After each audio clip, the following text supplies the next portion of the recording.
Good afternoon. We're back with Second Chronicles chapter 27. Jotham rules in Judea. Jotham was 25 years old when he became king, and he reigned in Jerusalem 16 years. His mother was Jerusa, the daughter of Zadok. He did what was pleasing in the Lord's sight, just as his father Uzziah had done. But unlike him, Jotham did not enter the temple of the Lord. Nevertheless, the people continued in their corrupt ways.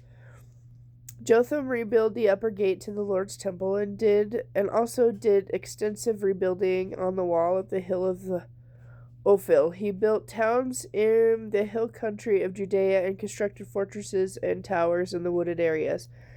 Jotham waged war against the Ammonites and conquered them. For the next 3 years, he received from them an annual tribute of 7,500 pounds of silver, 50,000 bushels of wheat, and 50,000 bushels of barley. King Jotham became powerful because he was careful to live in obedience to the Lord his God.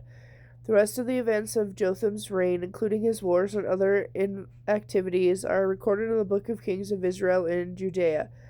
He was 25 years old when he became king, and he reigned in Jerusalem 16 years. When he died, he was buried in the city of David, and his son Ahaz became the next king. Second Chronicles chapter 28. Ahaz rules in Judea. Ahaz was 20 years old when he became king, and he reigned in Jerusalem 16 years.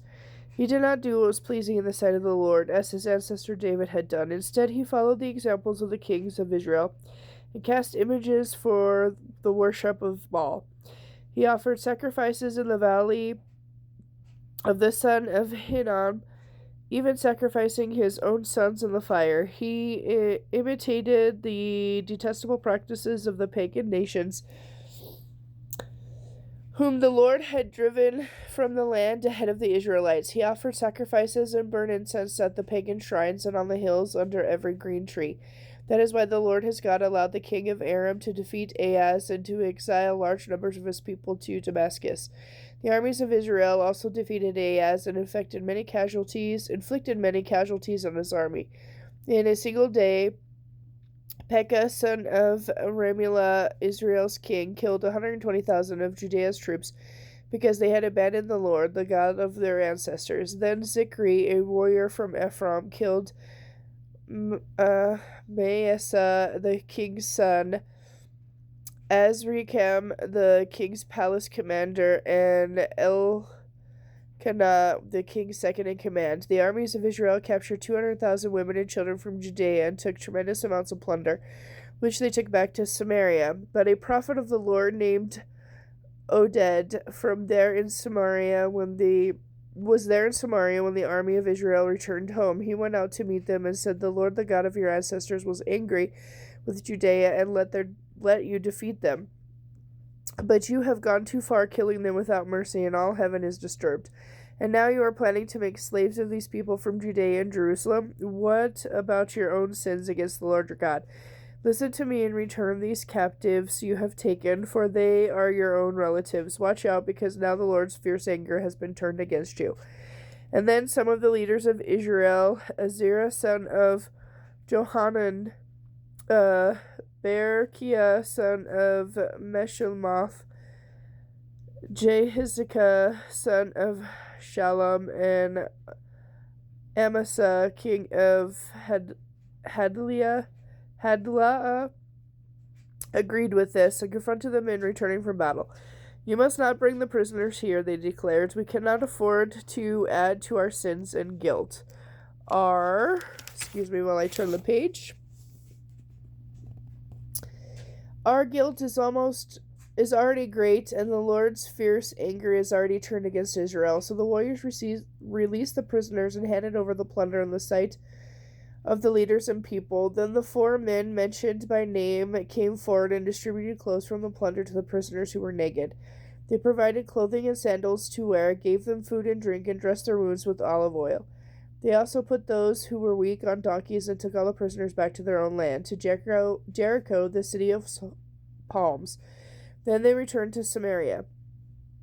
Ahaz closes the temple. About that time, King Ahaz of Judea asked the king of Assyria for help against his enemies. The armies of Edom had again invaded Judea and taken captives, and the Philistines had raided towns located in the foothills of Judea and in Negev. They had already captured Beth Shemesh, Aijalon, Gederoth, Soko with its villages, Timnah with its villages, and Gimso with its villages, and the Philistines had occupied those towns. The Lord was humbling Judea because of the king Ahaz of Judea, for he had encouraged his people to sin and had been utterly unfaithful to the Lord. So when King Tiglath-Pileser of Assyria arrived, he oppressed King Ahaz against helping him, instead of helping him. Ahaz took valuable items from the Lord's temple, the royal palace, and from the homes of his officials, and gave them to King Assyria as tribute, but even this did not help him.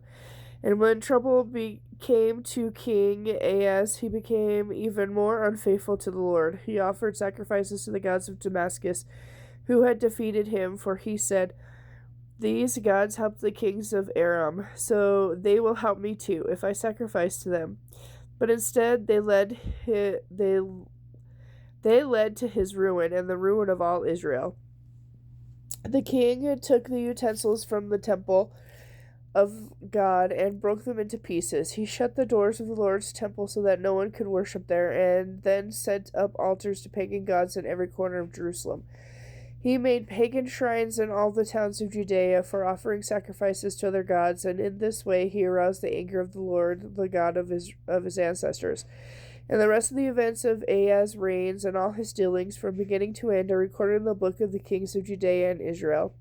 When King Ahaz died, he was buried in Jerusalem, but not in the royal cemetery. Then his son Hezekiah became the next king. Okay, and I'll be back later with 2 Chronicles chapter 29.